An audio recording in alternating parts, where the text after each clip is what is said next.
emerging technologies. Now we will move towards your chapter number 3. डर लगता है क्या चैप्टर नंबर 3 से? हाँ, दबी दबी आवाज में हाँ आ रहा है. देखो इतना ही है चैप्टर नंबर 3, बस 5 पार्ट्स है. First is information security policy, categories of control. Third, control over data integrity and policies. General control. General control में अमेंडमेंट है, मतलब पहले बहुत सारे कंट्रोल थे 17-18, अब इंस्टीट्यूट ने बाकी सब निकाल दिए, 2 ही रखे, तो अच्छा वाला अमेंडमेंट है. नेक्स्ट है साइबर फ्रॉड्स. उसमें स्टार मार्क करना, देखना कैटेगरीज ऑफ कंट्रोल जो है वहां पे मैं देखो स्क्रीन पे बता रहा हूं आपको. इस पार्ट को, ये इसको मैनेजरियल कंट्रोल्स, मैनेजरियल कंट्रोल्स को हाईलाइट करना. अमेंडमेंट है पूरा. इस अमेंडमेंट का इफेक्ट है chapter number 3 and chapter number 6. सबसे बड़ा अमेंडमेंट ये है. मतलब पॉइंट सेम है, बट चैप्टर 3 में सिक्योरिटी के नजरिए से मैनेजमेंट, और चैप्टर नंबर 6 में ऑडिटर के व्यू पॉइंट से उसी पॉइंट, मतलब एक ही ग्लास है, 2 देखने के नजरिया अलग है, तो उसको भी हम कवर करेंगे. So are you ready to start? You have this charts with you.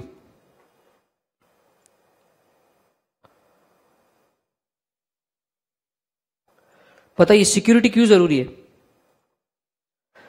Security, information security और प्रोटेक्शन ऑफ इंफॉर्मेशन सिस्टम. ये चैप्टर क्या कहता है कि आपकी इंफॉर्मेशन, क्योंकि इंफॉर्मेशन सिस्टम्स में क्या उसे सिक्योर रखना बहुत जरूरी है. क्यों? It is critical information. Correct. तो सबसे पहला वहां पे जो है आ रहा है वो है contents of security policy. Contents of security policy. Come to your notes.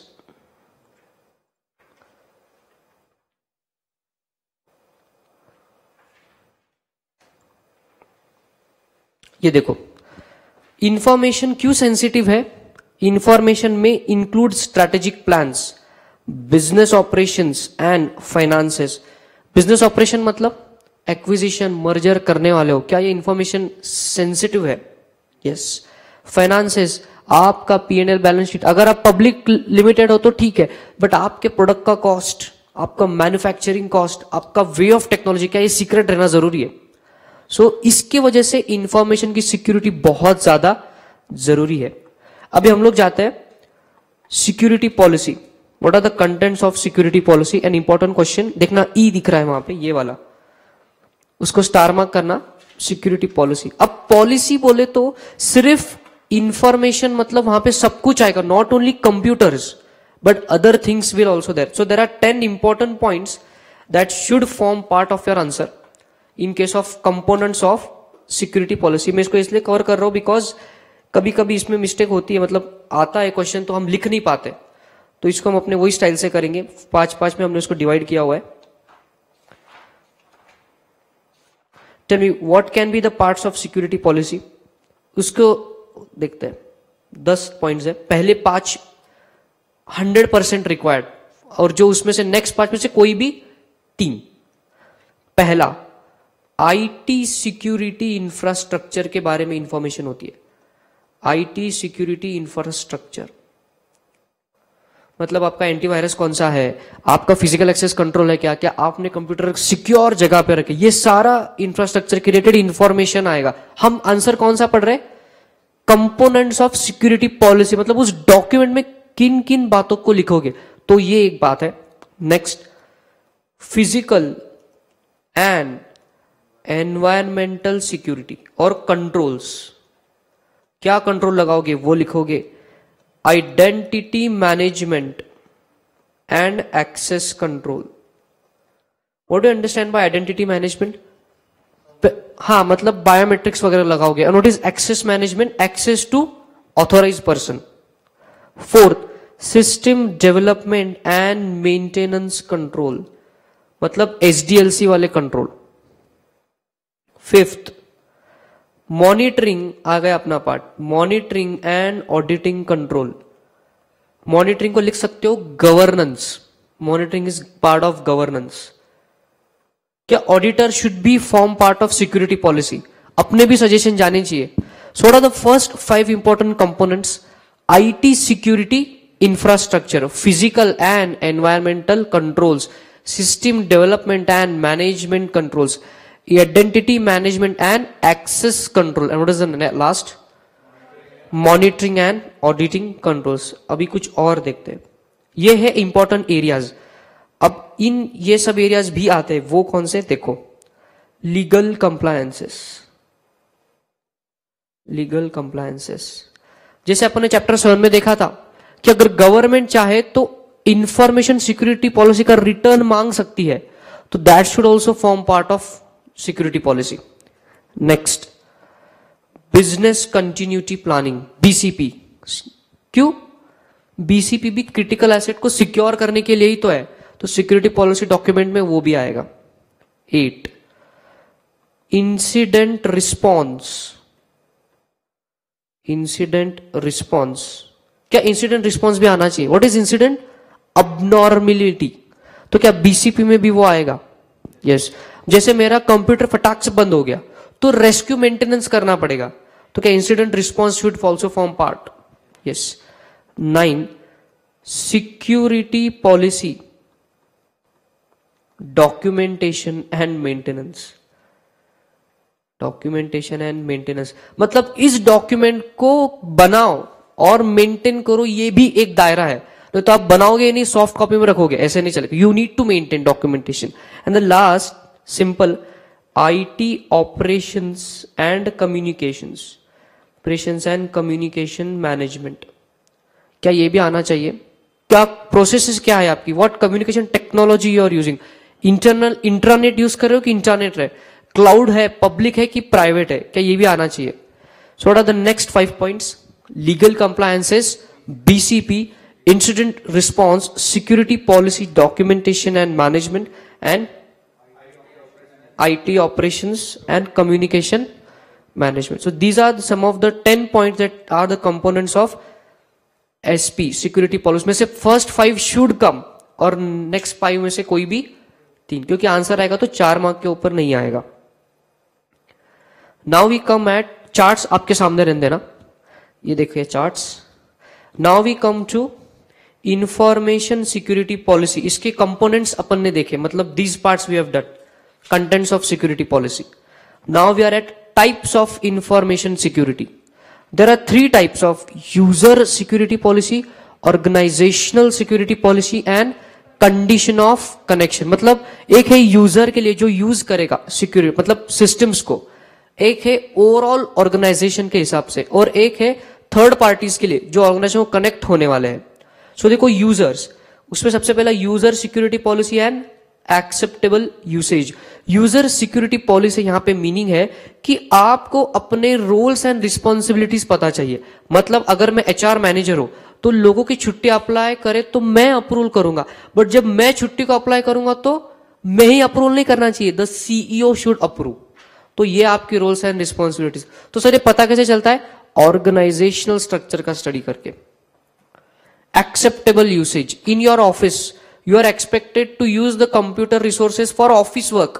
Facebook चलता है, अपना पर्सनल जीमेल चलेगा, तो ये एक्सेप्टेबल यूसेज पॉलिसी भी आपने बनाना चाहिए कि जो रिसोर्सेज देंगे एम्प्लॉयज को उसका यूज कैसा होना चाहिए. That depends on the organisation.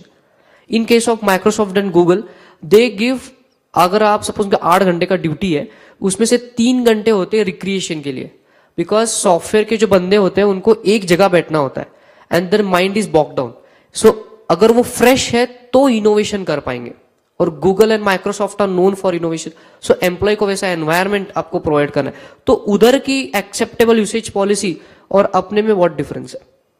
Correct sir, हम भी तो दिन भर कंप्यूटर के सामने ही बैठते हैं.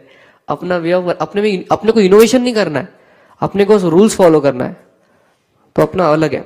ऑर्गेनाइजेशनल सिक्योरिटी पॉलिसी, उसमें सबसे पहले नेटवर्क्स एंड सिस्टम सिक्योरिटी.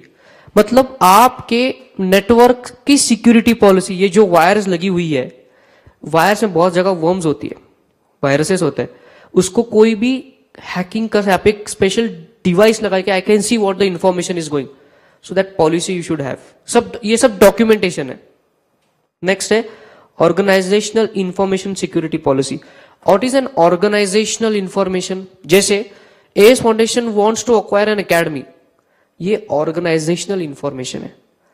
फिर एन एम्प्लॉई का जो सैलरी है उसको छुट्टी लेनी है पर्सनल, इससे कोई एएस फाउंडेशन पे इफेक्ट गिरता है क्या? बहुत ज्यादा नहीं। तो that is not an organisational information. So ऐसी इंफॉर्मेशन जो पूरे ऑर्गेनाइजेशन के रिलेटेड है उसको इफेक्ट करती है, उसकी सिक्योरिटी कैसे हो उसके related policy. Are you there?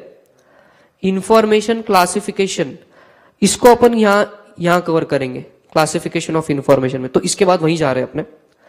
Last is condition of connection, it is for outside world. तो अपने सप्लायर, अब जैसे हमारे केस में मेरे क्लाइंट्स क्लाउड को एक्सेस कर रहे हैं, तो मैंने उनको स्पेस कितनी दी है? सिर्फ 20% उनको, और सिर्फ क्या राइट दिया है अभी? डाउनलोडिंग। तो ये अपनी पॉलिसी है।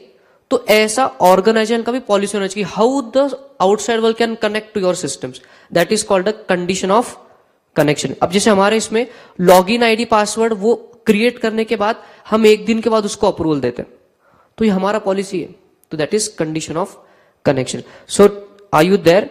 इंफॉर्मेशन सिक्योरिटी पॉलिसी में टाइप्स एंड कंटेंट्स, टाइप्स में 3, user security, organizational and condition of connection.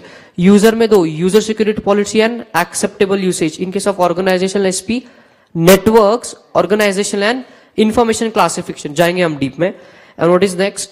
Condition of connection, मतलब आउटसाइड वर्ल्ड की क्या कंडीशन पे आप उसको कनेक्ट करने वाले हो, क्या कंडीशन होनी चाहिए? Obviously yes. अब मैं इस आंसर को कवर कर रहा हूं, information classification, that is part number 3, जो टाइटल दिख रहा है, control over data security and integrity. उसमें का जो फर्स्ट पार्ट है इंफॉर्मेशन क्लासिफिकेशन, अब मैं उसको कवर करूंगा बिकॉज उसके रिलेटेड यहां पे पॉइंट है। So what are the types of information और इंफॉर्मेशन क्लासिफिकेशन।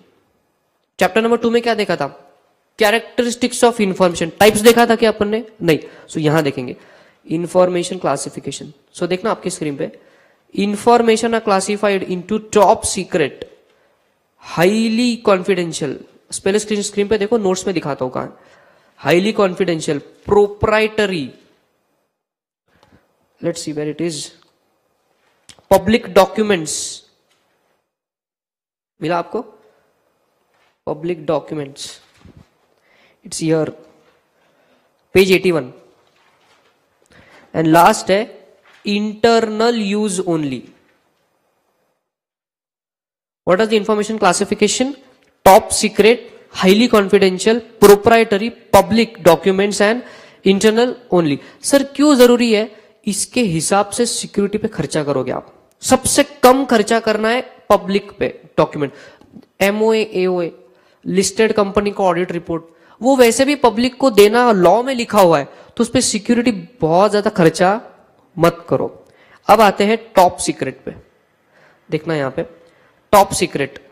टॉप सीक्रेट मतलब ऐसी इंफॉर्मेशन जो आपके ऑर्गेनाइजेशन के एग्जिस्टेंस को हिला दे, ऐसी इंफॉर्मेशन। जैसे AS Foundation wants to do merger, और AS Foundation to start a new business, AS Foundation want to launch a branch outside India, तो ये क्या एग्जिस्टेंस से रिलेटेड इंफॉर्मेशन है। तो ऐसी इंफॉर्मेशन कैसी है? Top secret. सब बोले कि फिर हाईली कॉन्फिडेंशियल क्या है? हाईली कॉन्फिडेंशियल मतलब जो आपके day to day business running के हिसाब से, जैसे बैचेस का शेड्यूल क्या हो, बच्चों को डिस्काउंट्स कितना दे, पेनड्राइव का ट्रांसपोर्टेशन कॉस्ट कितना हो, ये बाहर वाले को पता चलना चाहिए क्या? नहीं। बट क्या ये एग्जिस्टेंस से रिलेटेड है? No. Business running day to day से रिलेटेड है, तो हाईली कॉन्फिडेंशियल। टॉप सीक्रेट कैसी होती है? एग्जिस्टेंस से रिलेटेड, मतलब बिजनेस बंद करो, नया बिजनेस खोलो, मर्जर एक्विजिशन करो, नया फंडिंग लो, तो ये बड़े डिसीजन है। हाईली कॉन्फिडेंशियल क्या है? Day to day operation of the business, जो बाहर को पता भी नहीं चलना चाहिए। प्रोप्राइटरी मतलब एक एम्प्लॉय का और सीईओ का सपोज रिलेटिव है, तो उनके बीच का डिस्कशन वाली इंफॉर्मेशन कैसी है? प्रोप्राइटरी, तो उस पर कुछ खर्चा करने की जरूरत है क्या? Not needed. Internal use only, छुट्टे मांगने की तरीका in AS Foundation, salary paid to the employees of AS Foundation, the days on which AS Foundation will work, ये इंफॉर्मेशन कैसी है? इंटरनल। इसको बाहर की दुनिया में गया तो भी चलेगा, बट बाहर के लोगों को इससे कोई लेना देना, it is for internal use. So आया समझ में क्लासिफिकेशन क्यों जरूरी है? उस पे अनुसार आप खर्चा करोगे सिक्योरिटी का। सबसे ज्यादा खर्चा कहां होगा, टॉप सीक्रेट, उसके बाद हाईली कॉन्फिडेंशियल, बाकी पे इतना नहीं होगा, पब्लिक डॉक्यूमेंट तो कुछ करो ही मत. So what are the types of classification of information? Top secret, highly confidential, proprietary, public documents and internal use only. Now we come to the core of the chapter, that is controls वाला part, categories of controls. मिला आपको? Categories of controls chart पे आ रहा हूं मैं. This is the core part of the chapter, categories of control. इसमें 3 category है. Based on objective of control, control based on information system resource, and control based on audit function, मतलब अपना auditor के हिसाब का क्लासिफिकेशन. अभी देखना, control based on objective, आपको सिक्योरिटी लगाने का ऑब्जेक्टिव क्या है उसके हिसाब वाले कंट्रोल. तो there are 4: preventive, detective, corrective and compensatory. ये सीक्वेंस में है, इसको उल्टा पढ़ोगे तो नहीं समझ में आएगा. सबसे पहले तो डिजीज होने से बचाओगे आप, तो इंट्रूडर अंदर आने से आप बचाओगे. तो ऐसे वाले कंट्रोल जो प्रैक्टिकली स्पीकिंग हैकिंग होने से, वायरस आने से बचाता है, ऐसे कंट्रोल कौन से है? प्रिवेंटिव. एग्जांपल एंटीवायरस और online security, security as a service, firewall. Bank के स्ट्रॉन्ग रूम में फायर प्रूफ वॉल लगाते हो. Havells wires that don't catch fire are what? Security, preventive control. Detective control, चलो ठीक है, फिर भी बीमारी हो गई, हैकिंग हो गई, but you should come to know कि कुछ हुआ है तो एक्शन ले सकते हो. तो वो मालूम करने वाले कंट्रोल्स कौन से है? डिटेक्टिव. जैसे फायर लगी तो स्मोक डिटेक्टर्स रहते हैं, और उसके बाद आपके गाड़ी में अलार्म्स होते हैं. If anybody touches your car, the car starts ringing. उसके बाद अगर कोई आपके इसको, जैसे नेट बैंकिंग में होता है बहुत बार कि अगर 3-4 बार से ज्यादा अगर आप पासवर्ड डालो तो ब्लॉक होता है, तो that blocking is a detective code. It is what? फिर आपको मेल आता है, somebody has tried to log in into your account. Gmail से भी आता है कि अगर सपोज आपका जीमेल आपके पीसी पे सेव्ड है और कहीं और से आप उसको खोलो तो भी आपको मैसेज आएगा, someone just tried to access your account. It is detective control. तो क्या ये लगाना जरूरी है? यस. करेक्टिव मतलब अब जब नुकसान हो गया तो उसको ठीक तो करना पड़ेगा ना, तो corrective control. What are the types of corrective control? क्या हो सकता है? उन स्मोक डिटेक्टर में से पहले फायर डिटेक्ट होगी and the water will start coming, that is a corrective control. और एंटीवायरस में क्या होता है, यहाँ पे है कि एंटीवायरस जल्द शो, तो लाइव आपको देख सकते हैं, होगा 100%. हाँ, नेट प्रोटेक्टर. इसमें तीनों टाइप के कंट्रोल है, प्रिवेंटिव, डिटेक्टिव वगैरह. देखो आपको दिखाते हैं, ये देखना. अभी ये फाइल स्कैन हो रही है, जो फाइल स्कैन का बक्सा है पहला, वो it is a preventive. Preventive मतलब ये आपके को स्टॉप करेगा. Virus found is detective. And नीचे देखना, क्लीन्ड फाइल्स, करेक्टिव कंट्रोल. तो क्या सारे ही कंट्रोल एक जगह पे है? Preventive, detective, corrective. एंटीवायरस में सभी चीजें होती है. Now I am coming to your compensatory control. Compensatory मतलब अगर आप करेक्ट नहीं कर सकते तो उसके इंपैक्ट को मिनिमाइज करो. जैसे in case of accounting we have a concept of reverse entry. Suppose ERP है and you are an accountant of a big organisation, आपके हाथ से गलती से एक एंट्री पास हो गई. अब आपके पास डिलीट का ऑप्शन भी नहीं है, बैक डेट में जाके चेंज का ऑप्शन भी नहीं है, वो सिर्फ एक्सेस है सीईओ को. तो आप सीईओ के पास जाओगे तो गालियां खाओगे. So what is the option? Reverse entry. तो ये जो आपने किया क्या है? Compensatory control. क्या ऐसा होता है? तो what are the objectives of control पे 4 क्लासिफिकेशन कौन से? Preventive, detective, corrective, compensatory. ये हर एक क्वेश्चन 4 मार्क के लिए एलिजिबल है. ठीक है. Now I am moving ahead towards control based on information system resource. Resource मतलब यस इंफॉर्मेशन सिस्टम रिसोर्स मतलब जहां से उनको इंफॉर्मेशन आती है या जिसकी वजह से वो इफेक्ट हो पाते हैं, उसे क्या कहेंगे हम? Information system. देखो ये बहुत जरूरी है, व्यू पॉइंट समझना, तभी आंसर्स आते हैं, लॉजिक तभी डेवलप होता है। Are you there? तो सबसे पहले हम आते हैं, ये दो बहुत इजी है, एनवायरमेंटल एंड फिजिकल, नोट्स पे आते हैं। So we are first on to your environmental control. क्या एनवायरमेंट से आपको कोई रिस्क है? अच्छा, ये इंपॉर्टेंट एक पॉइंट यहां पे, ये क्वेश्चन को स्टार मार्क करना। I am expecting this question for this exam May 17। From the perspective of environmental exposure and controls, information system में बी कैटेगराइज्ड एज, मतलब वो आपको ऐसा कह सकते हैं, what are the categorization of information system based on environmental exposure. ऐसा answer आए तो ये आंसर लिखना, ये ऐसा क्वेश्चन आए तो ये लिखना है आपको। मतलब एनवायरमेंट के धोखे को ध्यान में रखते हुए मैं मेरी कंपनी के इंफॉर्मेशन सिस्टम रिसोर्स को कैसे कैटेगराइज करूं ताकि उस पर कंट्रोल लगा पाऊं। सो सबसे पहला है hardware and media. What is hardware? Computer. And what is media? Whether mouse is a media, yes, pen drive is a media, hard disk is a media. तो वो एक क्लासिफिकेशन, मतलब इंफॉर्मेशन सिस्टम एक है, उसमें पार्ट्स कर रहा हूं ताकि उसके हिसाब से मैं कंट्रोल लगाऊं। इंफॉर्मेशन सिस्टम सपोर्टिंग इंफ्रास्ट्रक्चर, अब ये हमारा आईटी है, इसको सपोर्ट कौन कर रहा है? ये क्लासरूम का इंफ्रास्ट्रक्चर। अब ये वो स्टैंड है, that projector is an information system, उसको सपोर्ट कौन कर रहा है? वो स्टैंड, मतलब accessories in simple words. Documentation, मतलब ये इंफॉर्मेशन सिस्टम के क्या डॉक्यूमेंट मेंटेन, जैसे फिक्स्ड एसेट के बिल वगैरह होते हैं, तो वो भी एक कैटेगराइजेशन। Supplies, third party maintenance procedure, air conditioning वाला आता है, फायर वाला आके आपके फायर एक्सटिंग्विशर भर के जाता है, वो भी एक कैटेगराइजेशन। पीपल, मतलब हम लोग। What are the components of a CBIS? Hardware, software, data, people and network. तो पीपल आया। सो बताइए एनवायरमेंटल एक्सपोजर के हिसाब से अपनी इंफॉर्मेशन सिस्टम की कौन सी कैटेगरीज है? Hardware and media, infrastructure and supporting facilities, supplies, documentation, people.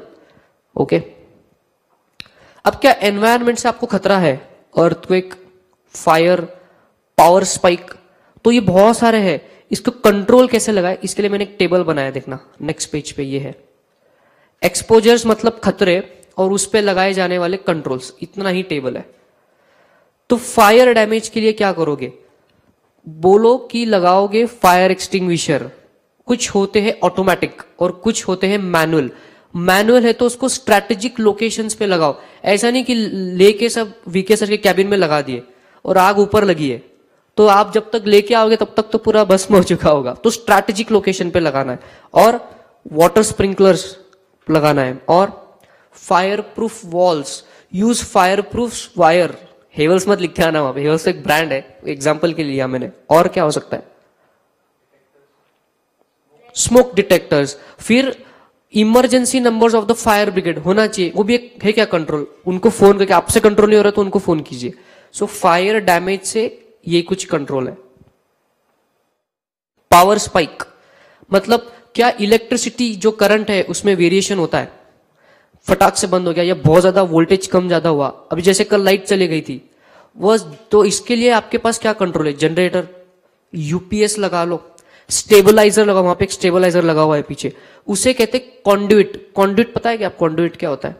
कॉन्ड्यूइट देखो पीछे देखो, वो जो रेड कलर का दिख रहा है उसके मतलब वो जो लाइट्स उसके और एसी के बीच में जो दो डब्बे लगे हुए उसे कहते हैं कॉन्ड्यूइट। वो वहां से मेन पावर सप्लाई की लाइंस है और उसको तोड़ करके पूरे क्लासरूम्स में घुमाया गया है। तो वो जो है it has to be fireproof. तो फायर प्रूफ में एक वो भी एग्जांपल ले लो, और उसमें लगी जो वायर्स है वो स्टेबलाइजर का भी काम करती है, तो वो पावर स्पाइक्स के लिए वो ले लो। तो conduit is an example for both. बाहर का डिब्बा इज फायर प्रूफ, अंदर की wires are acting as stabilisers. AC वगैरह के लिए, सेंट्रलाइज एसी के लिए you need stabilisers. Water damage, flood से कैसे बचाओगे? मतलब यहां पे पॉलिसीज फॉलो करना है। बेसमेंट में कंप्यूटर रूम नहीं हो, ऊपर हो, अगर बेसमेंट में है तो उसको फिर आप रेज्ड प्लेटफॉर्म पे रखो ताकि पानी छू ना सके। और आप विंडोज वगैरह ऐसे रखो जहां से लीकेज ना हो सके वाटर का। वॉल्स को डॉक्टर फिक्सिट लगाओ जहां से पानी नहीं आ सके। तो ऐसे एग्जांपल्स यू कैन राइट। क्या पोल्यूशन से भी डैमेज होता है? डस्ट पार्टिकल्स दिखते नहीं है बट धूल बहुत होती है कंप्यूटर में। आइडियली स्पीकिंग एक कंप्यूटर को हर 6 महीने में वो हेयर ड्रायर से, जो लड़कियों के पास होता है हेयर ड्रायर, उसमें अच्छा मोटर बड़ा होता है, उससे क्लीन करो, कितनी धूल निकलेगी। तो इसके लिए क्या कंट्रोल कर सकते हो? मंथली साफ सफाई करो। उसके बाद व्हाट यू कैन से, आपकी जो विंडोज है डस्ट प्रूफ विंडो होनी चाहिए, मतलब एयर टाइट विंडोज। आपका जो सर्वर रूम है that should be air tight. और फिर टेम्परेचर को मेंटेन करो, जिसे बैंक्स में करते हैं। और क्या हो सकता है पोल्यूशन डैमेज से? कवर द सिस्टम्स, कवर चढ़ा के रखो सब पे। So what are the exposures, मतलब दायरे कौन से लिखने के? Fire, power spike, water damage and pollution. Are you there? अब आते हैं फिजिकल एक्सेस कंट्रोल। अभी फिजिकल एक्सेस मतलब मैं इस कंप्यूटर को छू सकता हूं, तो मतलब I can physically access this computer system. तो इस पे जो कंट्रोल लगाने हैं वो यहां पे आएंगे। अभी तक क्या था? एनवायरमेंट में खतरे, तो उस पे कंट्रोल। अब है लोग फिजिकली जा सकते हैं ना, तो सर फिजिकल एक्सेस से क्या खतरे क्या है? सबसे पहले क्या मैं इसको लेके निकल सकता हूं? पेनड्राइव में डेटा लिया, मैं निकल गया।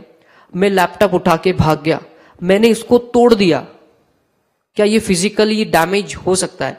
तो इस पे जो कंट्रोल है अब उसको देखेंगे। Physical access control, mark this important.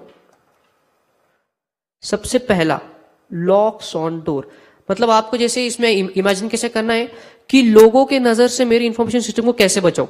Locks on door, there are 3 types of lock. एक होता है जो हमको पता है, एक चाबी, एक ऐसा लॉक जिसकी 2 चाबियां, जो हम नॉर्मल यूज करते हैं, वो लोखंड का जो होता है, उसे कहते हैं बोल्टिंग डोर लॉक्स। तो what we are using? Bolting door locks. एक होते हैं साइफर लॉक्स, जैसे जेम्स बॉन्ड की मूवी में जाने के पहले नंबर डालते हैं and then the door opens, those are cipher locks. Electronic door locks are 1 step ahead of cipher locks. AS foundation के क्लासरूम नंबर 5 में आप देखो, वहां पे बायोमेट्रिक डिवाइस लगा हुआ है। वहां पे स्टूडेंट का फिंगरप्रिंट पहले लेते थे, जब लाइव क्लासेस का बहुत ट्रेंड था। सो 500 स्टूडेंट आ गए, तो how can a faculty remain every face? It is not practically possible. तो क्या करेंगे, जब आपको एडमिशन देंगे तो आपका फिंगरप्रिंट वहां पे ले लेंगे। So in the morning when you will come, जब आप अपना फिंगरप्रिंट लगाओगे और अगर वो मैच होता है तो दरवाजा खुलेगा। तो क्या ये एक फिजिकल एक्सेस कंट्रोल है? मतलब अपने ही एडमिशन वाले स्टूडेंट आए, बाकियों को the door will not open only. तो ये है इलेक्ट्रॉनिक डोर्स। तो क्या ये साइफर लॉक से भी एडवांस है? यस, क्योंकि पासवर्ड चोरी हो सकता है, फिंगरप्रिंट कैसे चुराओगे आप? सर मिशन इम्पॉसिबल देखो ना कैसे चुराते हैं फिंगरप्रिंट। अरे वो मूवी है, हाँ, आई रेटिना। कोई मिल गया, क्रिश में दिखाया हुआ है। हाँ, इसमें भी है ना, अपना फिंगरप्रिंट स्कैनर है इसमें भी। अच्छा, सैमसंग में आई का आ गया क्या? ओ ग्रेट। S8 में शिवाजी द बॉस में है, वो वॉइस डिटेक्शन करता है, कूल बोलता तो ही लैपटॉप खुलेगा। That is also that. देखो, physical identification medium, personal identification number, क्या इंस्टीट्यूट पिन लेती है? रिजल्ट के टाइम पे भी लेती है। क्यों? वो चाहती है कि आप ही वो स्टूडेंट हो जिसका रिजल्ट डिस्प्ले करना है, क्योंकि अपना पिन तो अपने पास है।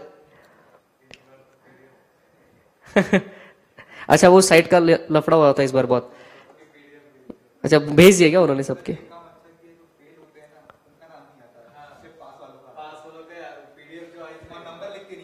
Okay okay okay. अच्छा, ब्रांच पे, सब जगह पे। ओहो हो, ग्रेट। अच्छा अच्छा, तो वो एक अच्छा टेक्निक है, मतलब कि भाई ज्यादा बेइज्जती भी ना हो अगर कोई ऐसा गया है किसका नाम है तो। Next, identification batch. अब ये प्लास्टिक कार्ड्स, मतलब आईटी एम्प्लॉयज को देखा है क्या, वो बैच लगा के चलते, तो उनको वो लगाना होता है तो ही डोर खुलेगा। तो प्लास्टिक कार्ड्स, आइडेंटिफिकेशन बैच। अभी हमको चाहिए भाई, एज फाउंडेशन के कितने स्टूडेंट्स हमने साल भर में किए, सबको ऑरेंज कलर की कैप पहन के आनी है। तो एज मतलब प्रेस्टीज पॉइंट पे जितने भी ऑरेंज कैप है अपने स्टूडेंट है, तो आइडेंटिफिकेशन बैच, क्या वो भी एक कंट्रोल है? मतलब अपने क्लास में आने वाला हर बंदा के सिर पे क्या चाहिए? Orange cap. Next, logging on facilities, manual logging, electronic logging. Logging मतलब रिकॉर्ड रखना। तो आप किसी बड़े ऑर्गेनाइजेशन में जाओ या बड़े किसी सोसाइटी में जाओ, वो बोलते सर एंट्री करके जाओ, तो रजिस्टर में एंट्री करते हो ना, दैट इज मैन्युअल लॉगिंग। अभी मेरे ऑफिस में जब आर्टिकल आता है, उसका अटेंडेंस लेने के लिए he has to log on to the cloud, so वो log in ID detail electronically save हो रहा है, तो दैट इज इलेक्ट्रॉनिक लॉगिंग। तो मतलब अगर एक दिन किसी का लॉग इन नहीं दिखा तो मतलब वो ऑफिस पे नहीं आया। और मैंने उनको इसका का नॉलेज नहीं दिया कि एनी टाइम एनी वेयर है, घर से नहीं बताया कि आप वहीं से भी लॉक कर सकते, मतलब ये इधर से ही लॉक कर सकते हो।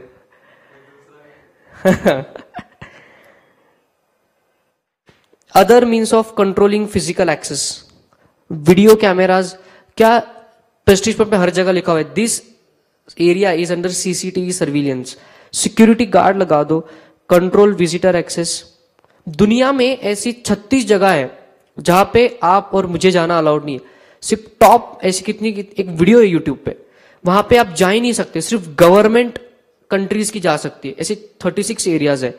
तो अगर आपको ऐसा कुछ एरिया क्रिएट करना है तो क्या वो फिजिकल एक्सेस के लिए ही है? यस। डेडमैन डोर्स, पता है क्या होता है डेडमैन डोर? 2 दरवाजे होते हैं। सोचो ये एएस फाउंडेशन का रूम है, मतलब सोचो कि यहाँ पे ये बैंक का रूम है ऐसे, और इसको एक्सेस करने का एक ही रास्ता है। तो यहाँ पे 2 दरवाजे होंगे, पहले एक को खोलोगे आदमी अंदर आएगा, फिर दूसरे को खोलेगा। तो यहाँ पे खड़े रहने के लिए एक ही आदमी खड़ा रह सकता है, इतनी जगह है। तो उसे क्या कहते हैं? Dead man door. मतलब अगर सपोज आपने तोड़ के ये खोल भी लिया तो इन दोनों को पासवर्ड अलग अलग है, तो अगर एक को खोलोगे still the other end is the dead end, इसे उसे क्या कहते हैं? Dead man door. Next, non exposure of sensitive facilities. मतलब अब जैसे हमारे जो मटेरियल प्रिंटिंग वगैरह है, ये एक स्ट्रांग रूम टाइप रखा हुआ है जो शायद आपको कभी समझ में भी नहीं आए कि हाँ है। तो नॉन एक्सपोजर, जैसे बैंक का स्ट्रांग रूम, नॉर्मली बैंक को ऑब्जर्व करने समझ में नहीं आता कि किधर है, तो ऐसा आप कहीं तो हाइडिंग करके रखो। कंप्यूटर टर्मिनल लॉक्स, वो कैसे हो सकता है? कंप्यूटर टर्मिनल लॉक्स, हाँ, डेस्कटॉप लॉकिंग। मतलब यहां पे जब मैं लॉक कर दूंगा, आपको जब एक्सेस करना है तो पासवर्ड डाल दे, ये पूछता है विंडोज बैंक ऑडिट में, वो बायोमेट्रिक, उससे ही खुलेगा। आजकल बहुत अच्छा हो गया वो। Control single entry point, Prestige point में आने के कितने दरवाजे? 5। अगर एक ही रखा तो मतलब अगर एक बार कोई अंदर आ गया तो उसको बाहर जाना तो उधर से, तो क्या कंट्रोल लगा सकते हैं? मतलब yes. Perimeter fencing, wall compound पे फेंसिंग लगा दो, इलेक्ट्रिसिटी छोड़ दो। Control of out of hours employees, GPRS से ये ट्रैक कर सकते हो मोबाइल को कहां घूम रहे हैं अपने बंदे आउट ऑफ आवर्स। जैसे ऑडिट पे होता है कि आप बोलते सर मैं ऑडिट पे हूं, आप क्या सर अकाउंटेंट को फोन लगे आया है क्या हमारा बंदा? तो अगर आपके अकाउंटेंट से सेटिंग है तो ठीक है, नहीं तो गए। सर लगता है आपने बहुत ज्यादा धूम करी आर्टिकलशिप में। हाँ, बहुत धूम करी है। अलार्म सिस्टम, अलार्म सिस्टम कैसे? इंट्रूडर की एंट्री, अगर गलत आदमी आया तो क्या अलार्म बजता है।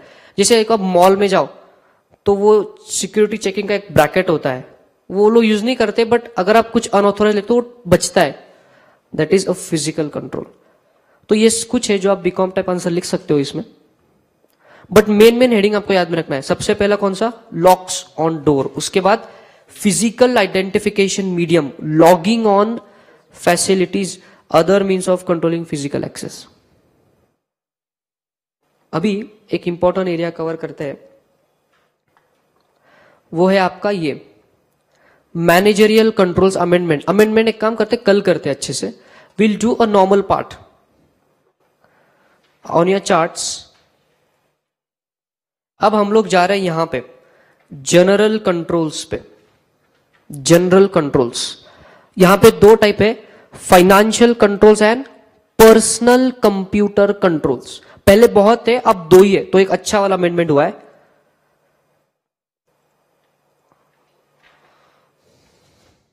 आपके नोट्स में you have to come down to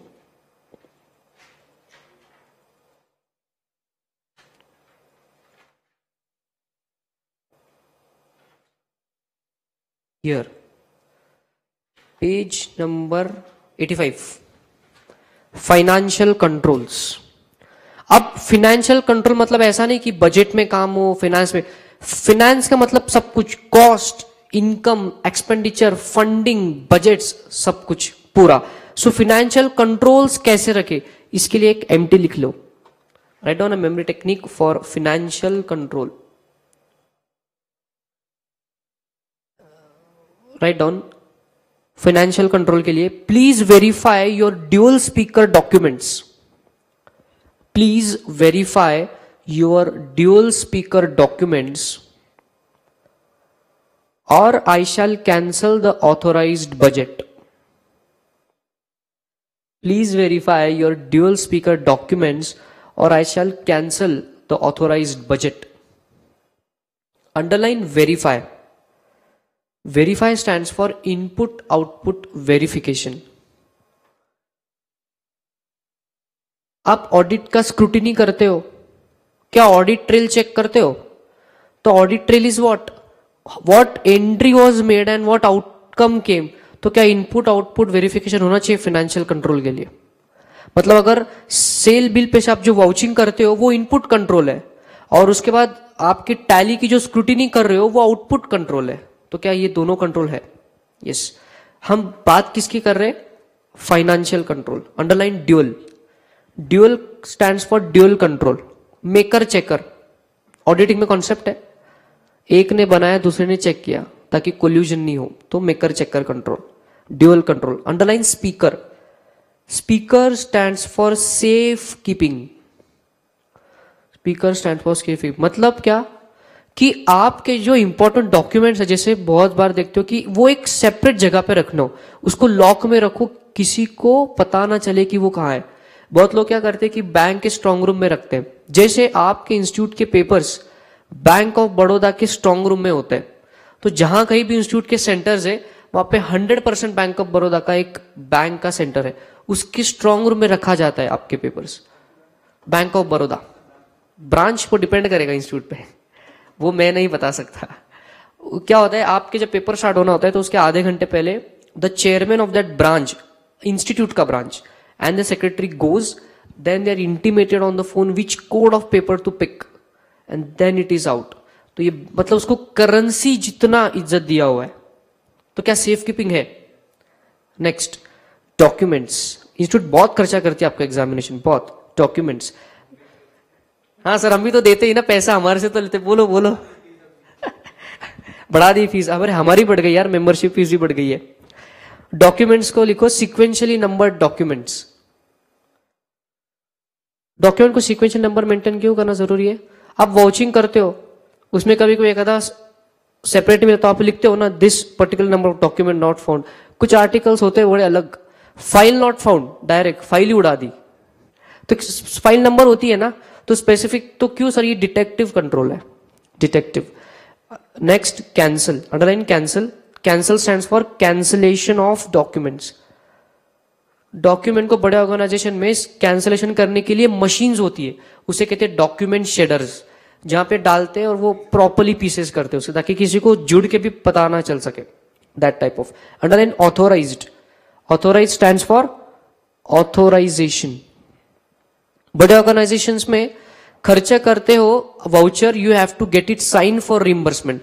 आपके आर्टिकलशिप में भी कन्वेंस ऑथोराइज करवाना पड़ता है क्या आपको? यस। तो क्या वो एक फाइनेंशियल कंट्रोल, मतलब खर्चे पे कंट्रोल है। Underline budget.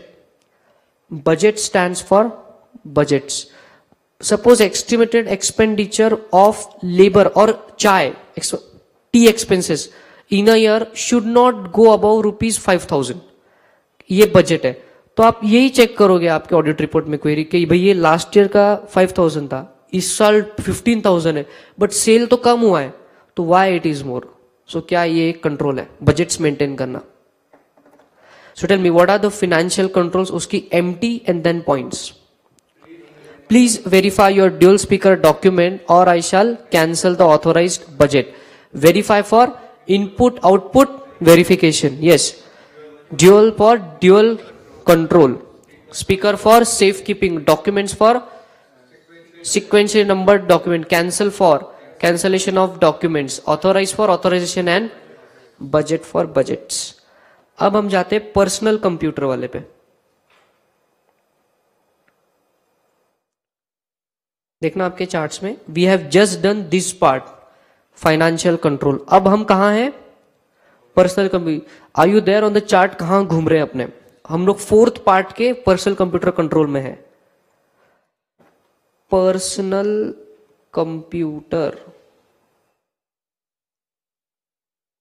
कंट्रोल मतलब अब मैं बात करूंगा मेरे लैपटॉप की, तो यहां पे हमको दो टाइप से करना, जैसे करते थे मैच द फॉलोइंग बचपन में करते थे, वैसे एक टाइप पे हम रिस्क लिखेंगे कि क्या रिस्क है और इसके लिए क्या कंट्रोल लगाए। So I am writing down risk. बताइए क्या रिस्क है? क्या थेफ्ट एक रिस्क है? यस। क्या डिस्ट्रक्शन एक रिस्क है? और वायरस एक रिस्क है? और अनऑथोराइज एक्सेस।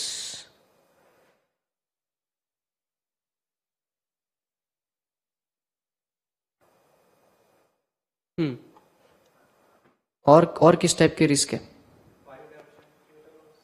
डेटा लीकेज मतलब फाइल करप्शन, तो डेटा लीकेज एक रिस्क है। और किस टाइप के रिस्क है? हैकिंग। हैकिंग एक रिस्क है। अब आते हैं कंट्रोल्स पे। अब रिस्क को देखो और कंट्रोल बताओ। थेफ्ट के लिए आप लगाओगे फिजिकल एक्सेस कंट्रोल, बराबर। डिस्ट्रक्शन के लिए भी वही लगाओगे। वायरस के लिए क्या लगाओगे? Antivirus software. अनऑथोराइज एक्सेस के लिए login IDs and password you will put.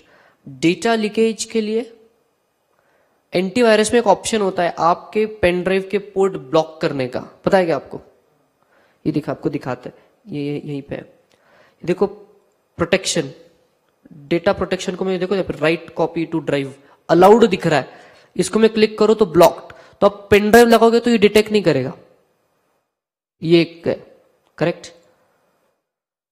तो क्या ये डेटा लीकेज के लिए आप लगा सकते हो? यस। हैकिंग के लिए मतलब सिक्योरिटी, लॉगिन आईडी, मतलब सभी एप्लीकेशन सिक्योरिटी आप लिख लो। यहाँ पे क्या लिखोगे? Application security. तो what are the risk? Theft, destruction, virus, unauthorised access, data leakage, hacking. What are the controls? Physical access, implementation of antivirus, application controls, unauthorised access के लिए लॉगिन आईडीज एंड पासवर्ड्स। अब जाते हैं एक important area पे, chart में देखो।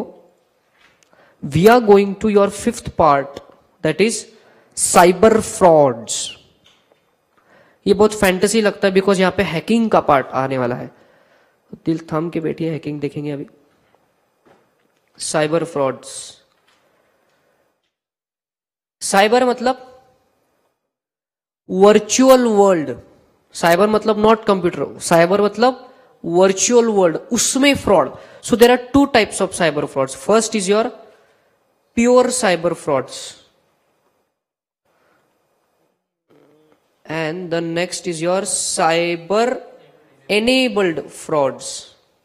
क्या डिफरेंस है दोनों में?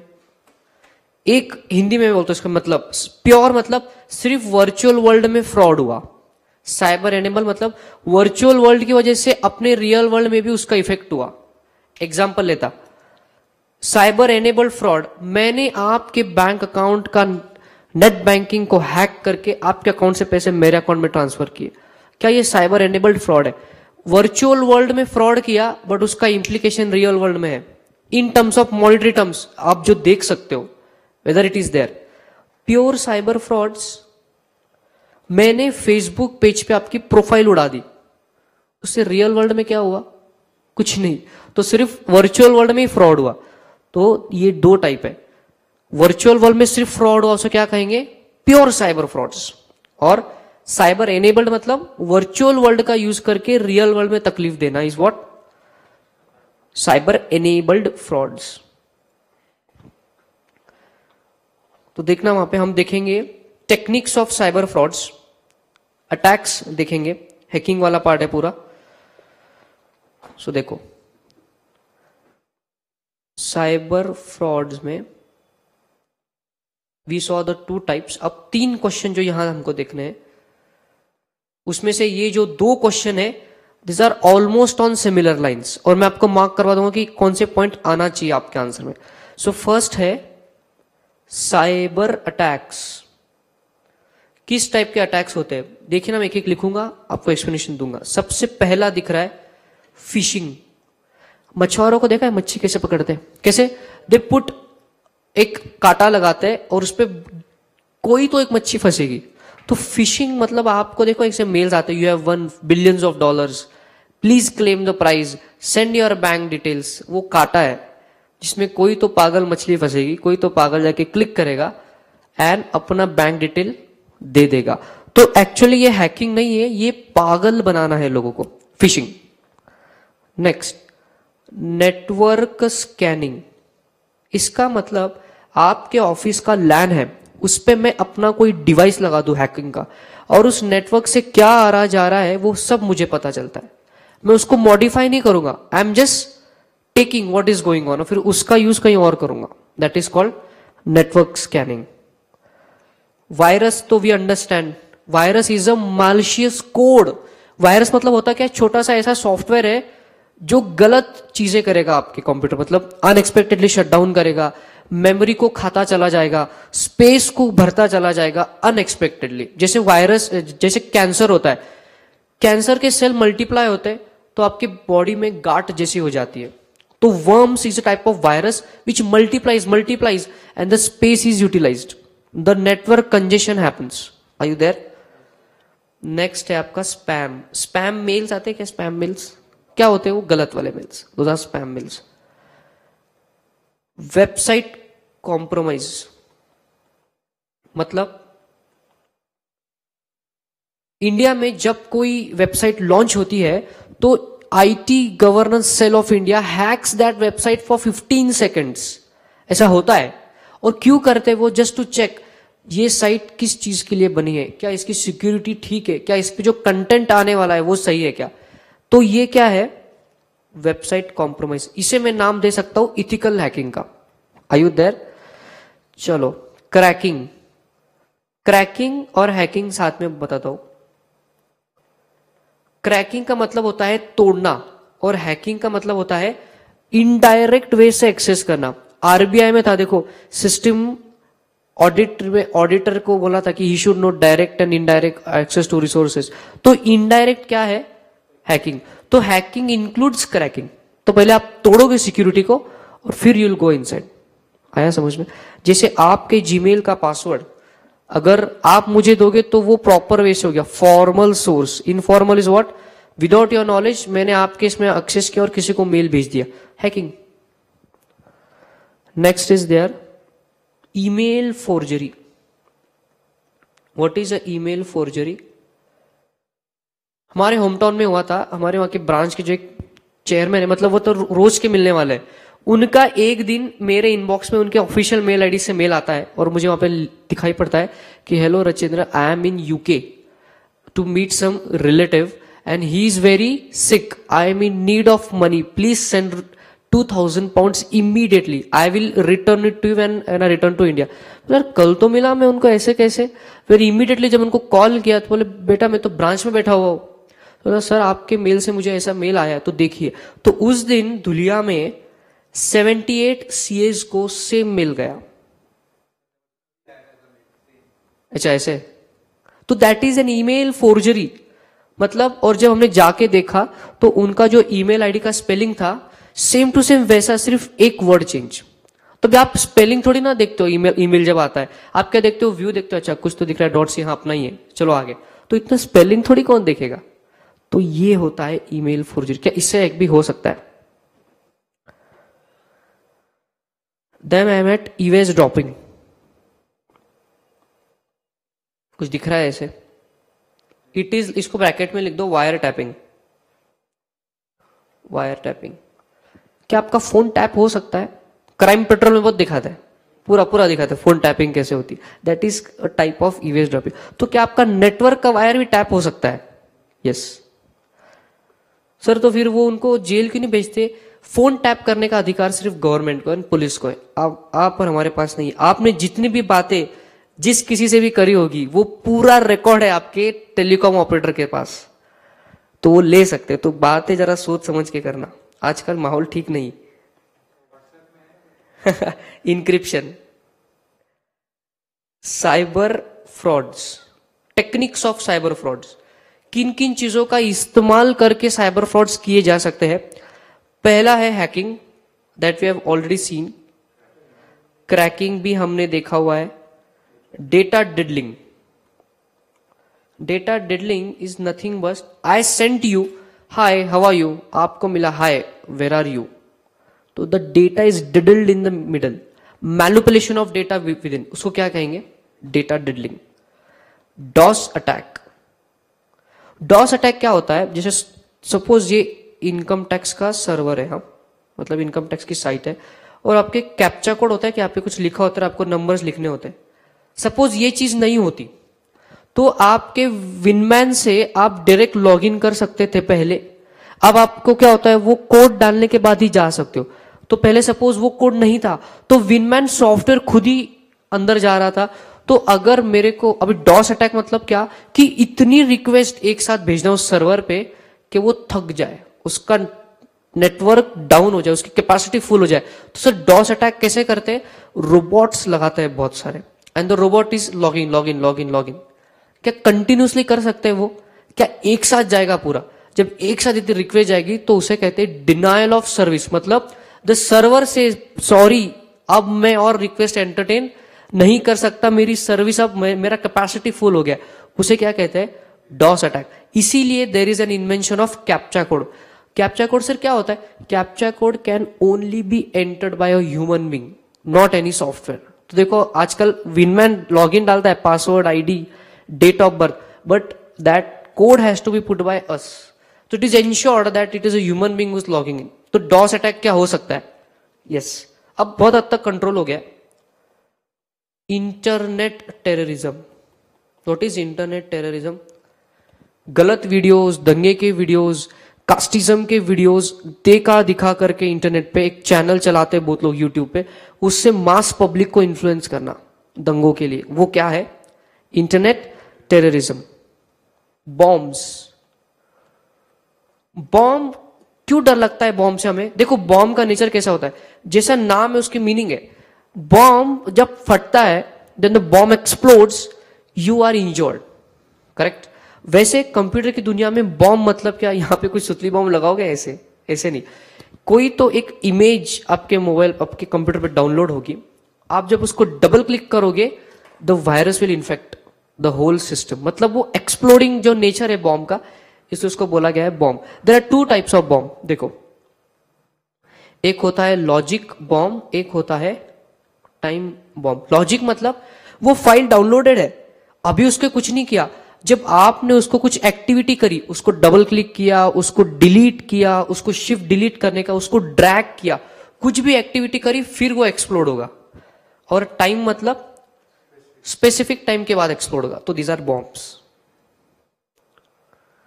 नेक्स्ट है इम्पर्सोनिफिकेशन, कुछ दिख रहा है वहां पे मास्टर कोडिंग के वहां पे। इम्पर्सोनिफिकेशन मतलब लॉ में एक terminology sabotage, stepping in the shoes of other, मतलब शादी चल रही है, दुल्हन बैठी है, उसको लग रहा है कि अपन ने जिस प्रोडक्ट को बुक किया है शहरे के अंदर वही बैठा है, बट उसका दोस्त बैठा है। तो this is impersonification, stepping in the stone of another. मतलब फेसबुक पे लॉगिन चल रहा है, Facebook is thinking you are logging in, but किसी और के पास आपका पासवर्ड चला गया है, तो क्या वो आपके जैसा अभी कुछ भी कर सकता है? Yes. Now I am at piggy backing. Piggy backing, piggy backing मतलब आपने नेट बैंकिंग में लॉगिन किया, तो लॉगिन जब सबमिट करते हो तो 2 मिनट टाइम लेता है, and then you enter. So authorise के साथ कोई अनऑथोराइज भी अंदर आ जाए, that is called piggy backing, पीछे पीछे। जैसे अपने जो क्लासरूम है 5th, वहां पे स्टूडेंट ने थंब लगाया तो डोर ओपन होगा, मैंने डोर पकड़ा, चल आ जाए भाई मेरे दोस्त आगे, तो ये जो पीछे पीछे आपका दोस्त आ गया, क्या वो ऑथोराइज है? नहीं, वो होता है पिगी बैकिंग। सर ये सब कुछ कैसे होता है? इसके लिए हैकिंग का क्लास रखेंगे अपने, बहुत इंटरेस्टिंग दुनिया, ये सब कुछ पॉसिबल है। Next, round down. ये थोड़ा बैंकिंग फ्रॉड से रिलेटेड है। जैसे मैंने आपके अकाउंट में या मेरे अकाउंट में पैसा क्रेडिट हुआ 1000 रुपए 1000.100 पैसा, तो राउंड डाउन मतलब वो बैंक वाला जो वहां पे बैठा हुआ है वो क्या करेगा, इस 100 पैसे को किसी सस्पेंस अकाउंट में डाल देगा और मेरे अकाउंट में 1000 रुपीज ही क्रेडिट होंगे, और अपने पैसे को इतना देखते ही नहीं। और सोचो करोड़ों लाखों करोड़ों लोगों का डेसिमल डेसिमल डेसिमल का कितना बड़ा अमाउंट होगा। और ऐसे फ्रॉड पीछे हिस्ट्री में हो चुके, यूके में ज्यादा, इसलिए वो कॉन्सेप्ट का नाम क्या है, राउंड डाउन। चैप्टर के एंड पे आते हैं, लास्ट क्वेश्चन देखो, impact on enterprises due to cyber frauds. Cyber वाले फ्रॉड करके एंटरप्राइज पे क्या इफेक्ट होता है, मतलब रियल वर्ल्ड में क्या होता है। तो ये टेक्निकल नहीं है, ये जनरल है।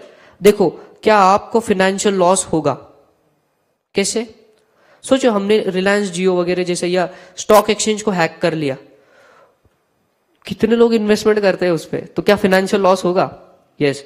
लीगल रिपरकशंस, आपके अकाउंट से कुछ रबिश किसी के अकाउंट पे डाल दिया तो क्या सामने वाला पे केस फाइल कर सकता है, तो क्या आप पे लीगल रिपरकशन आ गया? यस। आईटी एक्ट कौन सा सेक्शन था, कॉज ऑफ 66A वाला जो अब निकल चुका है, लॉस ऑफ क्रेडिबिलिटी और कॉम्पिटिटिव एज। जैसे एएस फाउंडेशन का अपना क्रिटिकल डेटा है, अगर वो डेटा हैकिंग करके किसी और के पास चला गया तो क्या हमारा कॉम्पिटेंसी खत्म? क्या हमारे नोट्स लीक हो गए, हमारे ये वर्चुअल वीडियोस लीक हो गए, तो क्या हमारा कॉम्पिटिटिव एज चला जाएगा? Yes. Disclosure of confidential and sensitive embarrassing information, what is that? आपकी सेंसिटिव इंफॉर्मेशन आप पब्लिक को दिखेगी। जैसे पीछे न्यूज में आता wikileaks.com, पता है वो उसका काम क्या है, बड़ी बड़ी जो वर्ल्ड की गवर्नमेंट्स है उनकी सेंसिटिव इंफॉर्मेशन वेबसाइट पे पब्लिश करना। तो क्या ये काम गलत, क्या ये साइबर फ्रॉड के थ्रू इफेक्ट है? यस। सैबोटेज,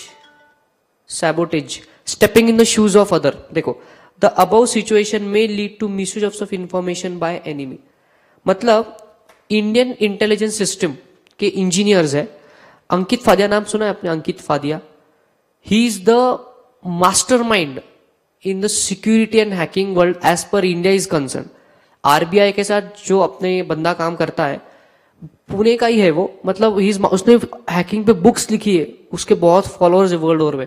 और इंडिया के डिफेंस इंटेलिजेंस और आरबीआई का जो सिक्योरिटी सिस्टम है वो बंदा डिजाइन करता है, मतलब किस लेवल का है। तो अंकित फादिया का अपना लॉगिन आईडी पासवर्ड है, तो उसको सब कुछ चीज कर सकता है। किसी ने वही चुरा लिया तो क्या होएगा? Enemy can gain access to all the centralise system. ये अपन ने देखा था, NCI, nation critical information infrastructure, उन सबको वो प्रोवाइड करता है security. So tell me, what are the impact of enterprise due to cyber frauds? Financial loss, legal repercussions, loss of credibility, competitive edge, disclosure of confidential information. Last के छोटे 2 answer करेंगे and then will stop. छोटा सा part है ये, देखो part number 3 में data integrity and data security.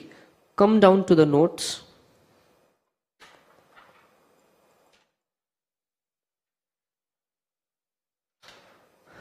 Data integrity, ये देखना यहां पे थे हम, controls over data integrity and security. उसमें का first part we have done, classification of information. नीचे देखो डेटा इंटीग्रिटी, उसमें से ये 6 कैटेगरीज ऑफ इंटीग्रिटी कंट्रोल्स। ये हम जब एप्लीकेशन कंट्रोल करेंगे इस पार्ट में, तब वो पूरा कॉपी पेस्ट है, तो अपन उस पर उसको डबल नहीं करेंगे, कल करेंगे वो चीज। इसमें एक इंपॉर्टेंट क्वेश्चन है वो नीचे, और वो ये रहा, what are the data integrity policies? Integrity का मतलब क्या है? The content of your data should not change. और आपने इनकम टैक्स को लेटर लिखा, वहां पे आपने लिखा था असेसमेंट ईयर 13-14, आपके आर्टिकल ने कुछ गड़बड़ करी, वहां पे व्हाइटनर लिख के लग गया 14-15, तो क्या integrity lost? That is the meaning of integrity. तो डेटा इंटीग्रिटी बचाने के लिए कौन कौन सी पॉलिसी ऑर्गेनाइजेशन लगाता है, वो ये है। इस पे क्वेश्चन कैसे आ सकते? Write a short note on data integrity और how data integrity can be maintain, same answer. Write a memory technique for that. Write down. ये देखिए, एनवायरमेंट में सॉफ्ट वायरस की वजह से, एनवायरमेंट में सॉफ्ट वायरस की वजह से हमारे साइट पर, एनवायरमेंट में सॉफ्ट वायरस की वजह से हमारे साइट पर ईयर एंड में डिजास्टर हुआ. हमारे साइट पर ईयर एंड में डिजास्टर हुआ. Underline environment. Environment stands for division of environment, segregation of duties. RBI के आंसर में we have seen developer and designer should not form part of operations. तो क्या एनवायरमेंट को आप अलग करोगे तो क्या डेटा इंटीग्रिटी मेंटेन रहेगा? Yes. Underline soft. Soft stands for software testing. Software testing. Software बनने के पहले what are the types of test a programmer performs on the program, उसमें एक टाइप था. तो क्या टेस्टिंग जरूरी है ताकि डेटा लीकेज नहीं हो वहां से? Underline virus. Virus stands for virus signature updating. Antivirus software update होना चाहिए. यस, बस वही लिखा हुआ है. Underline site. Site stands for off site backup storage. What are the types of backup? Full backup, differential, incremental, mirror. और ideally वो क्या कहते हैं? ऑफ साइट मतलब जहां आप काम करते हो वहां से कहीं और रखो बैकअप. मतलब अगर यहां कुछ हो गया, बैकअप तो you can take. Underline year end. Year end stands for quarter end end year end. मतलब इसका क्या मतलब है डेटा इंटीग्रिटी?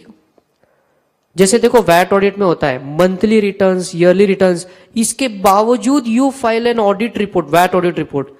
तो इंटीग्रिटी मेंटेन मतलब जो आपने रिटर्न्स में बोला वो ऑडिट रिपोर्ट में वापस चेक होता है. तो ये फ्रीक्वेंसी ऑफ चेकिंग है. आ रहा है समझ में? Underline disaster. Disaster stands for disaster recovery. मतलब बीसीपी, डीआरपी लगा लो. So tell me what are the data integrity policies? Empty और फिर पॉइंट्स. एनवायरमेंट में सॉफ्ट वायरस की वजह से हमारे साइट पर ईयर एंड में डिजास्टर हुआ. Environment for division of environment, soft for software testing, virus for virus signature updating, offsite backup, quarter end year end and disaster for. Yes, choose as the last वाला, then we can leave. Data security. Data को secure करने के लिए बताइए आप क्या क्या करोगे? बीकॉम आंसर है ये. जो आपने पर्सनल कंप्यूटर में किया बस वैसे ही करना. देखो, सबसे पहले मैं लगाऊंगा login ID password, login ID and password. फिर मैं लगाऊंगा एप्लीकेशन कंट्रोल्स. क्या सही है? यस. फिर मैं लगाऊंगा एंटीवायरस ताकि वायरस से प्रोटेक्शन रहे. मैं लगाऊंगा environmental controls and physical access control. मैं अपनी सिक्योरिटी पॉलिसी को स्ट्रांग बनाऊंगा. मैं अपने एम्प्लॉयज को ट्रेनिंग दूंगा. These are some of the important points. मतलब बीकॉम टाइप है. बट डेटा सिक्योर कैसे करना है? तो कैसे करोगे?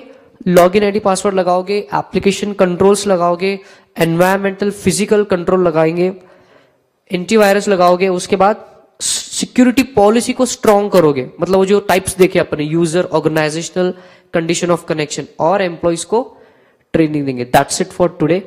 Thank you.